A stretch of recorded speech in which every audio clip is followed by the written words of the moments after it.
We're live. We'll just wait for a few moments for YouTube to let everyone know.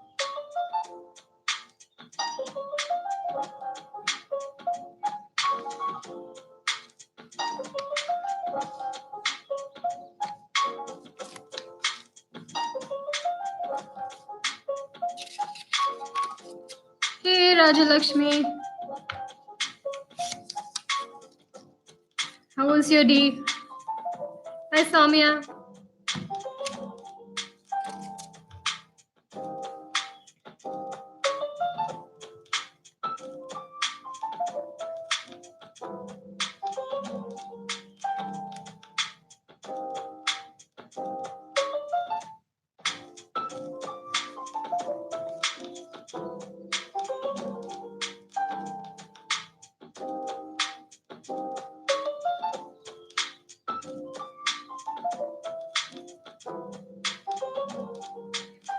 Hi, Surendra. Oh, yeah, the Synchro Shakti earrings. Puran gave me these earrings. It's really cool. I really like them. I feel like I'm going to wear them everywhere.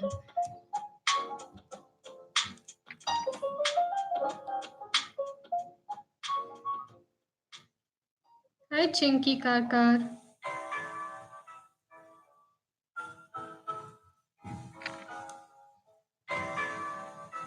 Right.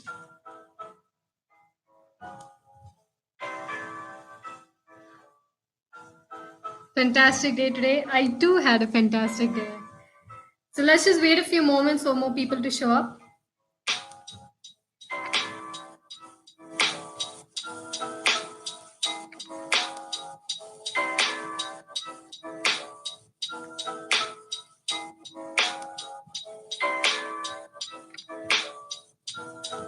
All right, all right. I'm gonna drop out on the background music. Welcome, guys. Welcome to today's live video session. A lot of people are looking forward to today because we have something really interesting to talk about today, which is really cool. So, let me welcome everyone who's here. Welcome to Rajalakshmi, Soumya, Surendra, Chinky, TM Gold channel. Interesting. Christopher West, Abhishek, Neelam, Kanchan. Kanchan says, you're such a positive influence in my life. Thank you so much. I open heartedly take your compliment. Thank you, truly, really, really, and truly. Hi, Claudia. Hi, Archana. Hi, Sugandha, Martin, Stormy, Tandazil. Nice to see you guys. Meera, Bandhan, Hema, Sachin, Knowledge Tree, Danashri, Prisha. Yeah, the earrings. I'm gonna show them to. It's the Synchro Shakti. I'm just kidding. It's the tree. I used to wear that tree here, right? So one of my students on my birthday gave this, mailed this to my house. So I really like it. Awesome. So today, Said says hi from Czech Republic. Nice, fantastic. Hi Deepa, hi Veena, hi Jyotsna, hi Nish, hi Ad. Ad, I just read your email. Fantastic. I'm gonna ask your permission to share your story with the group, with our WhatsApp group, so that others can also get motivated by your success. Fantastic. Hi from London. Nice. Hello from India. Okay, so I got your name right. So today we're going to talk about something really interesting. I don't know how many of you have ever had this question, but I live for questions like this. And this is basically the question. So many people who are studying under our academy, they learn about law of attraction and stuff, but mostly they learn about mindfulness, right? And so generally when you start this path, you will have this question in your mind, and that is, if so there are two questions. One is, if I'm doing mindfulness and I'm so happy with my life and I'm so peaceful and I'm full of acceptance and flow and life and joy, then why should I have goals and dreams? Why should I work hard towards creating something in the future when I'm already so happy right now? Okay, has anyone ever had that question? Just type me in the comments. Okay, just type me in the comments if you've ever asked yourself that question. That now that I'm so peaceful in my life because I'm doing the whole mindfulness stuff, why should I create anything new? Why should I want to achieve my goals and dreams when I'm already so peaceful, right? Veena says me, Soumya says me, Deepa says me, Ad says me as a, okay, fantastic. Good question. Okay, I live for questions like this. And the second question that we get is, okay, so I had someone who wrote to me this exact question, which I wrote it down.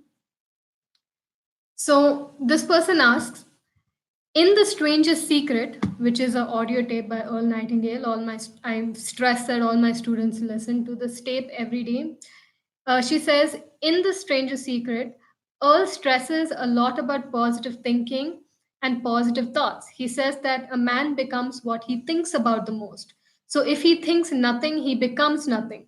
But in mindfulness, thoughts are not given much importance and are treated neutral, positive, negative. Could you please clarify on this contradiction? Okay.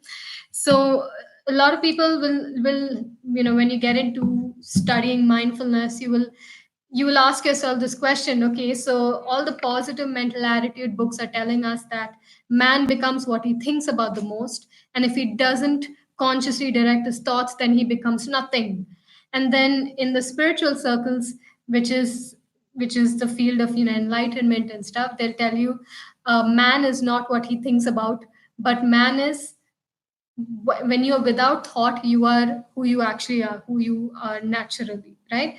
So everyone will be like, oh my god, what is this contradiction, right? One person is saying think positive, and then mindfulness is telling you to not think at all. What is this crazy contradiction?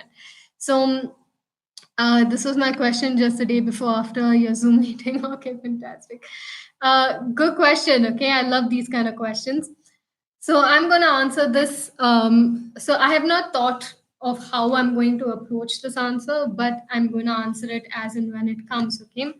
So let's first look at the question of man becomes what he thinks about the most, and if he thinks about nothing, he becomes nothing, versus um, man is who he is outside of thought, right? So mindfulness tells you that when you switch off your mind and you stop identifying with what your mind is telling you you are, then you are free, then you are happy, then you are without pain and suffering, and you live in the peace of the moment, and you live as awareness, as spirit, as consciousness.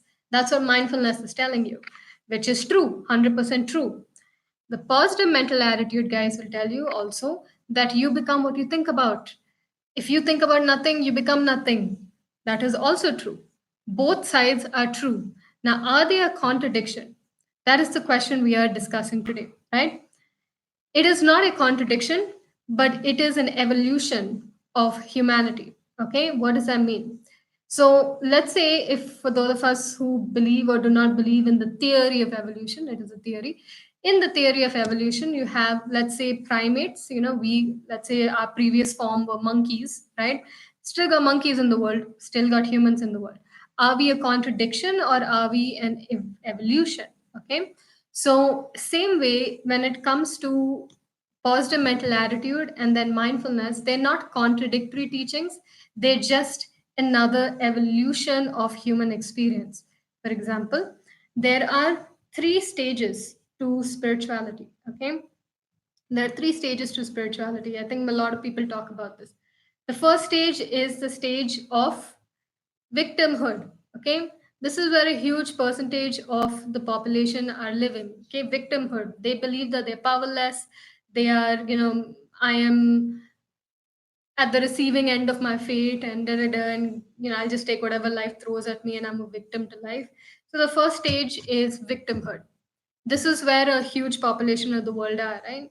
This is where they put away all their power and they say, okay, if at all God wants to bless me today with any form of happiness, then I'll take it. Otherwise, it's okay. I'll just live my, cursed life because life is hard. This is the victim stage. Okay. Now, this is a huge population of the world now. There is an evolution from the victim stage, and that is called the stage of empowerment.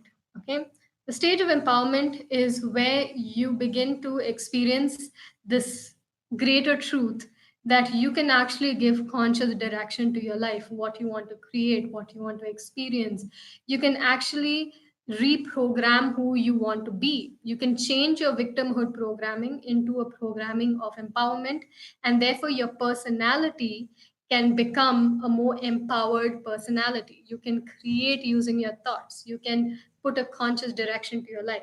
This is the stage of empowerment. This is also where Earl Nightingale comes in, all your positive mental attitude books, Napoleon Hill, Zig Ziglar, all of Les Brown, all of them come into this category, the category of empowerment. This is also part of the human expansion. Okay. So all your positive thinking, law of attraction, all that comes in the second stage, the stage of empowerment. There is a third stage of human evolution. That is the stage of surrender. Okay, the stage of surrender or the stage of enlightenment. This is again part of the evolutionary cycle. Stage of enlightenment is where you're no longer looking at form. Form is nothing but money, or having a beautiful body, or having a gorgeous husband or wife, or the big house, or all of these things. That's what I refer to as form. Stage 3 is where you no longer are attached to form, and you want to experience the highest level of bliss.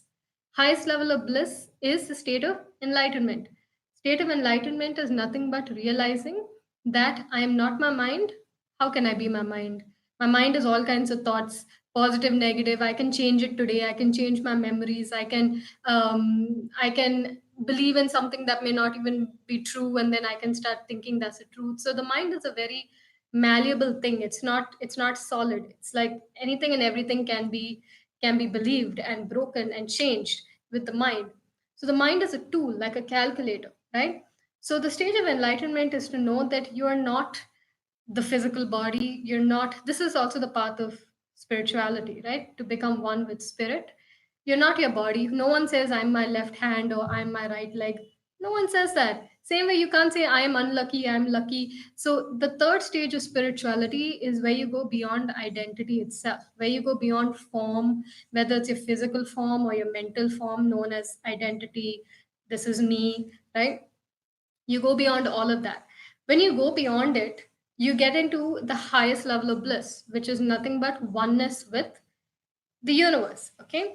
Now, in the second stage of the spiritual paradigm or the evolution of man, okay, in in the second stage, what's happening is that you are still connecting with a higher power. You are still creating in conjunction to a universe that is responding to your energy. But and you can create a lot of cool stuff from this as well. But what you're essentially creating is a personality. So Earl Nightingale is talking about a personality. He's not talking about the path of enlightenment. He's talking about the path of creating the the forms that you want to enjoy. Whether the form is money, or the form is the relationship, or better health, or whatever form you want to enjoy, this is where Earl Nightingale comes in, and he says, you become what you think about the most. A man who does not think becomes nothing. So when he's talking about becoming, he's talking about the personhood, the personality, the ego, the self. Okay. There is something beyond that. Few people have transcended to that area where they do no longer need to attach themselves to a form, because they know that everything is perfect and life is flowing, and they want to experience something beyond and greater than just, because at the end of the day, I mean, who was it? I think it was Jim Carrey, right? Jim Carrey, every one of you have seen his interview on Oprah Winfrey Show, where he talks about how he manifested the $10 million for his movie Dumb and Dumber, how he used to visualize it, and everyone's really attached to that.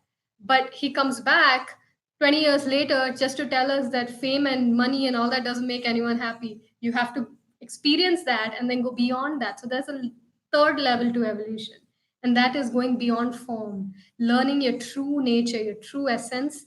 And your true essence is not what you think you are, but the moment you stop your thinking, you become one with everything.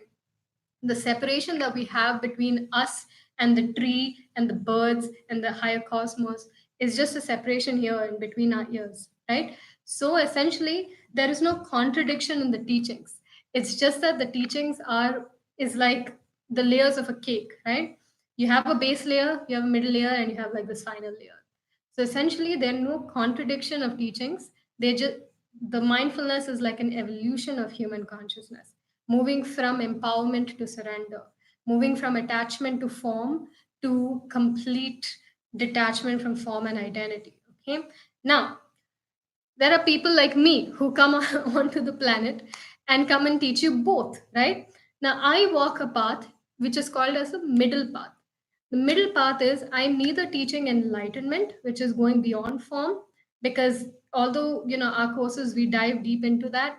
For those of you, like I have some of my students like Sheila, who jumped completely into the enlightenment bandwagon, dropped attachment to form, dropped attachment to money. She still makes a lot of money, she still has a job, just she's still living in society, but she doesn't have a desire to want to find completion in form. She's already complete, she's already at peace. So when she's creating, it is just in the flow of her life, right? So there are some students of mine who've taken the teachings that they've learned and taken it all the way to the state of enlightenment and beyond, far beyond where I have even touched, right? There are some of my students who've done that.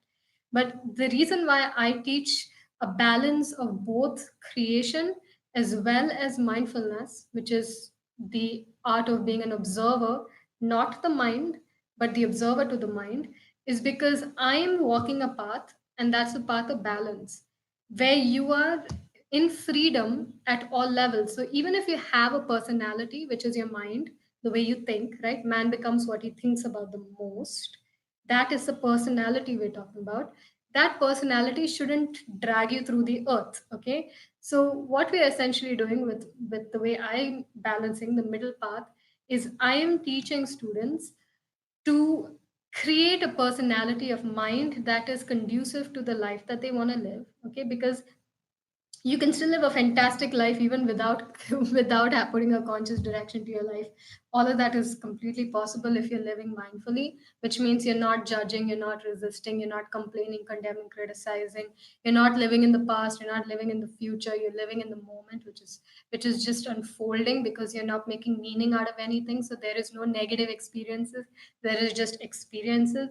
There is no frustration or pain. So you can live a life mindfully and live a fantastic life as well. But I want to make sure that students are at a point where they are experiencing both level 2 and parts of level 3. So for them, they are at a point where they're creating a great mental personality, which means they're thinking in a very positive way.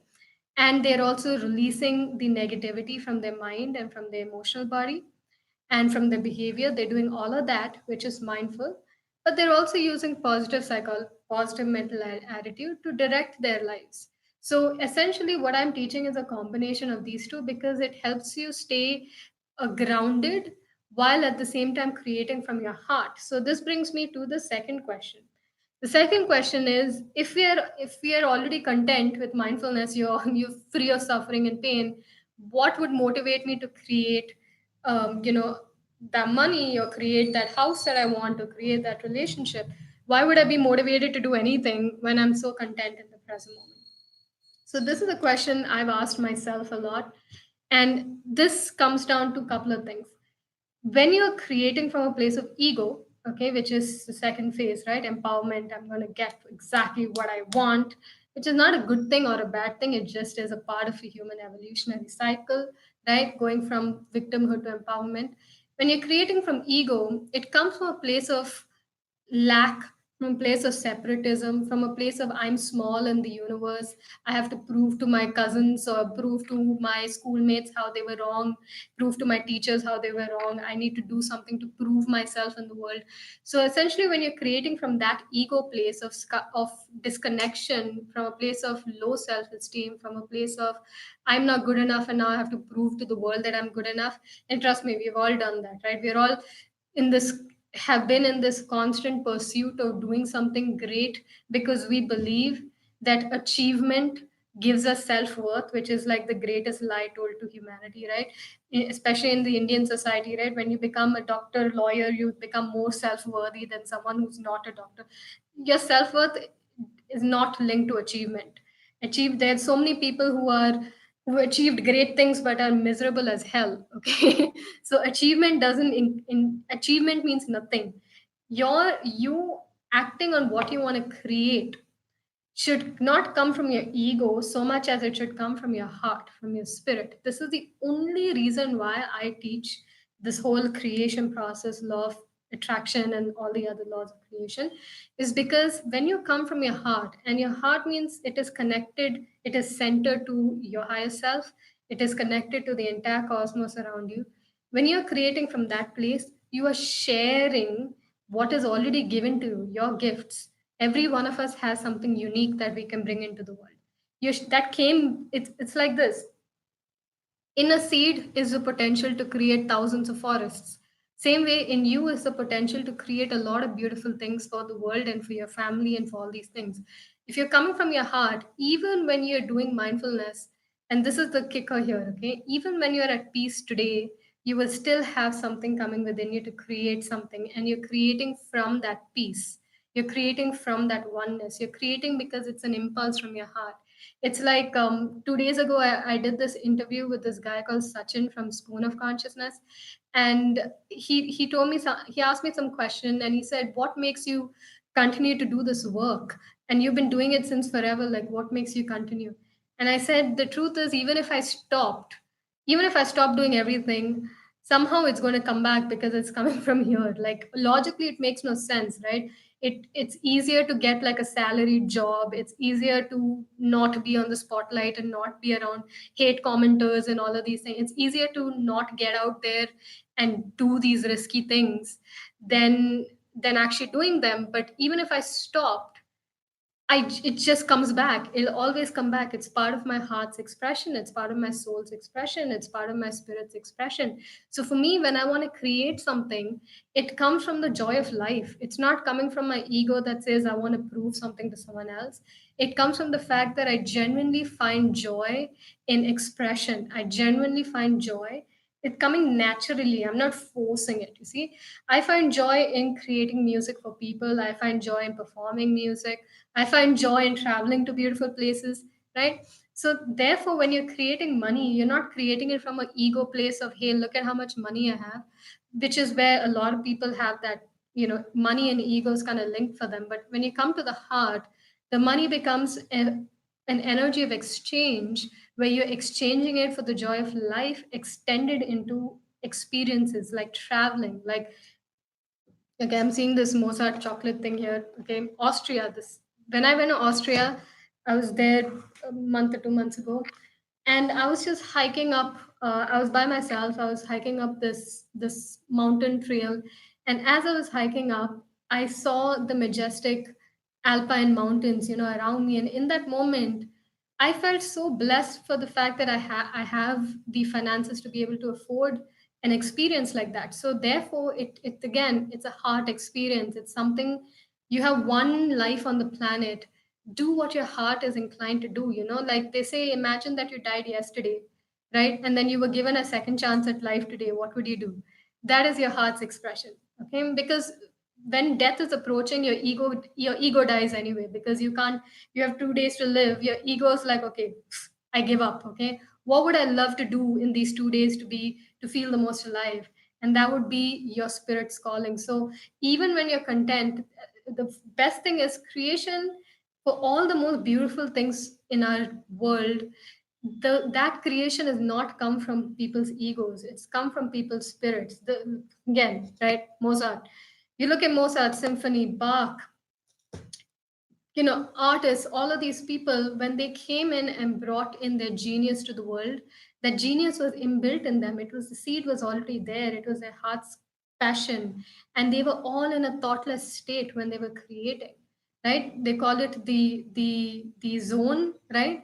Where you're not in thought at all. You're not creating from the point of, I want other people to see how cool I am, but you're creating for the love or the joy of life that you get from the process of creation.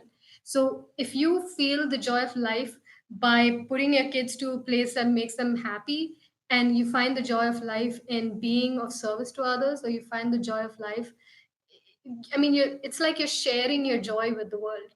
That is when you're creating from heart. So whether you're present and at peace or not, you will still find joy in these little things that is like coming through you. So you become the vessel of consciousness to experience itself through your own unique gifts.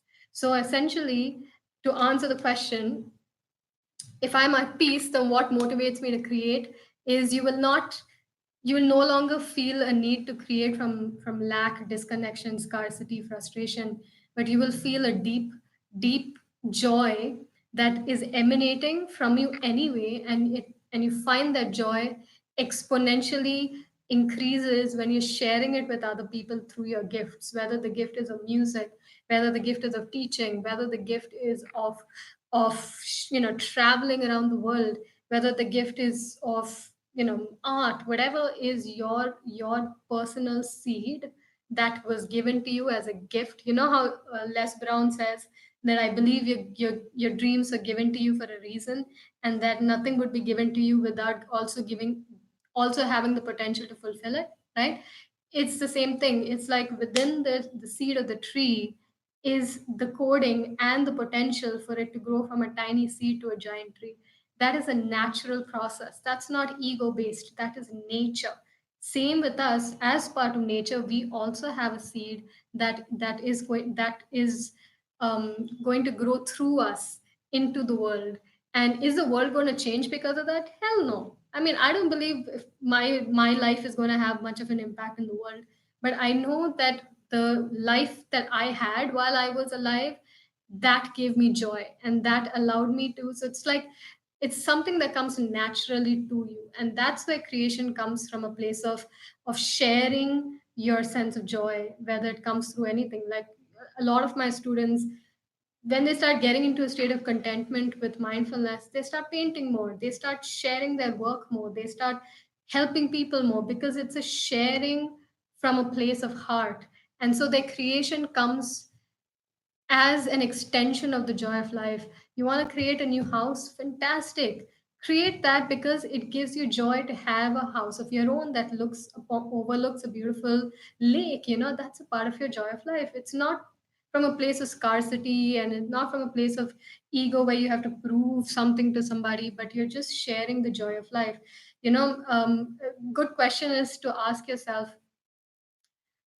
if mindfulness is all about just being at peace and not creating anything, then why would anybody, Mozart, Beethoven, Bach, anybody, okay, Picasso, why would anybody take out time to sit down and create? Because they were not creating to prove something to people, but they were creating because that's their soul's expansion. That's the way consciousness experiences itself through that. Okay, you understand? So this is so essentially these are not contradictory teachings. These are just evolutionary. Okay. So when we are taught in school to fear the government and pay your taxes and live in fear, that's part of human evolution. When we come to the stage of empowerment, that's part of human evolution.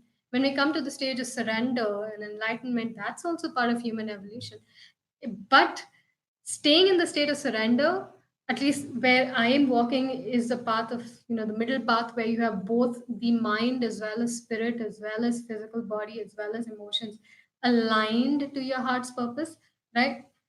Even though that's one path to go by, you can go by either one. You can still live in the realm of just pure thought and no freedom from thought, or you can just live in the realm of freedom from thought but no form, no identity. That's totally up to you. I like to walk a middle path. Okay, so if I have not confused the bejesus out of you guys, just type MS in the comments for making sense, or NMS if I have completely lost you guys today, because this is quite an existential question and I appreciate these questions. Okay, now let me have a look at your comment section while you guys are typing that. Okay, with our cool background music.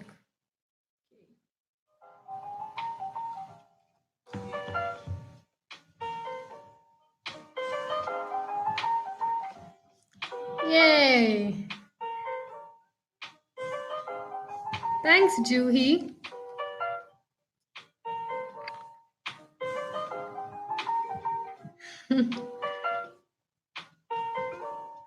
it's like water. Okay, so that's another thing.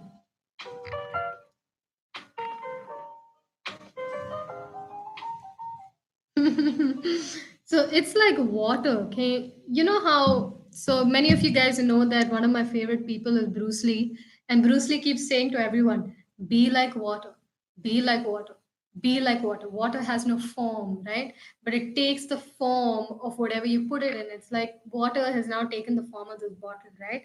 If I put it in a vase, it will take the form of the vase. That is essentially what consciousness is like. So when you're directing your life through the thoughts that you're thinking, your consciousness is taking that form.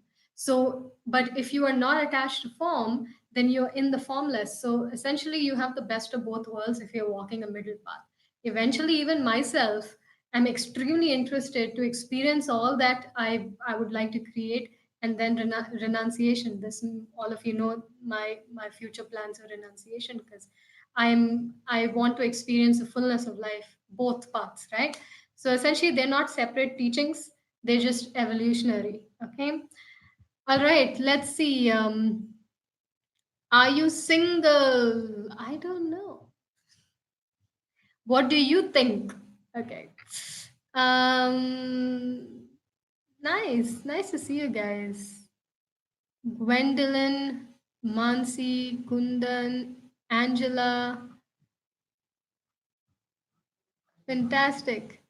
Sachin says, after watching your videos, some positive things start happening in my life, but I want to be very rich, famous, and popular. This 9th of August I will be 39 years old. Can you tell me how long it will take to be rich, famous, and popular? The easiest way to become rich, famous, and popular is to do something that. No, I'm just kidding. I have no idea. Uh, you again, you know the story of the three men. There was a lady, right? This is a story I read today in Mabel Katz's book, but I've also known this story before. There was this lady who looked outside of her house, and she saw three old men sitting in the garden. Okay, I'm paraphrasing. And so she goes out and tells them, okay, I don't know you guys, but you guys might be hungry. Why don't you come inside the house and I'll give you something to eat? And they're like, we can only come when the man of the house is home. So she's like, okay. So she waits for her husband to return from work, and she tells him what's happened. So her husband tells her to tell them that, okay, I'm here in the house, why don't you guys come in and have some food? So she goes out and relays that to the three men. And the three men says, only one of us can enter your house. All three of us cannot enter at the same time. So my name is Love. The second guy's name is Wealth. And the third guy's name is Success. Choose one of us to invite into your house. So tells that to the husband, and the husband is like, okay, let's bring Wealth inside the house. And she's like, don't you think we should get Success into the house? And then their little child is listening to the whole conversation, and she tells the parents, why don't we invite Love into the house? We are a family. Let's bring Love, so you can bring love and joy into the house. So they agree on it. So they go and tell Love, the old man named Love, to come inside the house. So he gets up to come, and as he gets up to enter the house, the other two, Success and Wealth, also follow him into the house. So she asks, wait a minute, you guys told me that only one of you will come inside the house, but now all three of you are coming. And he says, well, if you had just chosen Success alone, and or if you had just chosen Wealth alone, then only one would have come in. But if you choose Love, then where love is, Success and Wealth also follow. Okay. So essentially, the moral of the story is, if you're going through ego alone, you just want money, it will never work out. You guys know this, right? What you chase, making it so important out of ego alone, just cannot work. You guys know this. I'm not lying to you, right? When we get too frustrated about money, I want money, money, money, you will obviously not make much money. You'll just be struggling because your focus is on desperation. But when you come to the state of love, you're doing things because you love it. You're sharing the joy of life. You're sharing your own joy with people. You are living in self-love. You're living in the love today. So my students of the law of creation course, we are doing this week where we are practicing the law of giving and receiving. where we give from a place of abundance to everyone that we meet. We give like a smile or a prayer or something to everyone, a blessing or compliments, and we receive their love and blessings or their gratitude or whatever with a full heart and open heart. So we are practicing this week, our students. But essentially, when you come down to a space of love in your heart and you're sharing that, then fame, popularity, money, all of these are side effects of love. So you may want to bring yourself to that point and share things that you love, and people will fall in love with you. Okay. So, guys, that's essentially today's training. Okay. Um, guys, this video came to me out of synchronicity. Second morning, I had this complete. Fantastic. Okay, good. So I hope I have answered. Excuse me. I hope I have answered your question about this contradictory teaching. I hope it's given you more um, clarity on it. I love you guys. In the spirit of practicing the law of giving and receiving, I want to give all of you a blessing that I intend every single one of you has a beautiful life and you expand into creating that which you've been wanting to create and experience for a very long time. So I bless all of you. I hope all of you create your dreams and more. And I look forward to hearing your success stories. Okay. So that's it, basically it, guys. Again, if you found this of value, please do me a favor, a solid, okay? Take the YouTube channel Synchro Shakti, that is youtube.com/Synchro Shakti. Paste it somewhere on your WhatsApp, send it to your friends, send it on your Facebook, send it on your email list, and just share the channel around so more people can connect to this kind of wisdom. Okay. I love you all, guys.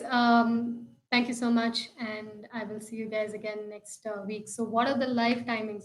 YouTube live happens on at 8:30 p.m. Indian Standard Time on Friday nights. Okay. Uh, Law of Creation course students, we come live Thursday nights, 8:30 p.m. Indian Standard Time. Living in Freedom course students, we come online 10 o'clock Sunday morning, okay, 10 a.m. Sunday Indian Standard Time. Synchro Shakti Achievers Facebook group, we come live 8:30 p.m. every Wednesday Indian Standard Time. Okay, so this is essentially all the live timings for you guys to know. Okay, love you all, and I will see you guys very, very soon. Okay, bye.